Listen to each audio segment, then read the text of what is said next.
भाई सारे भैया ने भाई हम आगे थे भाई मच्छी जमाना भाई मैं कहा भाई थोड़ा धर्म कमाना दूरी मंगा भाई थोड़ा भाई मच्छी भाई भूखी मर जाएगी भाई रोटी खवाना आगे थे भाई अरे भाई अपने घर आ भाई हम फिर हमने जाकर भाई तुलसी में पानी दे दिया फिर भाई अपा चल पड़े थे भाई मेहनत करना भाई मैं और मेरा भाई राहुल भाई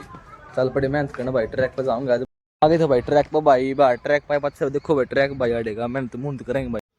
फिर ट्रैक पर जाए पाछे भाई फिर हमने रनिंग चालू कर दी थी हल्की हल्की भाई थोड़ा गात बार में हो जाएगा फिर हमने भाई उठा बैठी के भाई 3 सेट मारे भाई 50-50 के लड़ ले बब्बा दिया था हमने कर दी थी दूसरी एक्सरसाइज चालू भाई बब्बा दिया था लड़ ले के तीनों फिर हमने कर दी थी तीसरी एक्सरसाइज चालू एक सपाटा भाई एक डुडू चाल का भाई हमने मारी भाई 3 सेट 50-50 के सूट की ओढ़ लगी थी फिर भाई हम रह गए भाई बराबर फिर लड़ ले अपन ने कर ली थी मेहनत भाई आज की मेहनत होगी पूरी भाई चल पड़े थे अपने घर भाई फिर रास्ते मिल गए थे अपने फैन भाई ने बोले भाई एक फोटो उतरवा दिया मैं गया फिर हमने एक फोटो उतरवा दिया भाई फिर मैं खा ला रहा जलेबी भाई फिर भाई ने बोला भाई जलेबी मैंने खवा ले भाई मैं जानू ना था कौन था भाई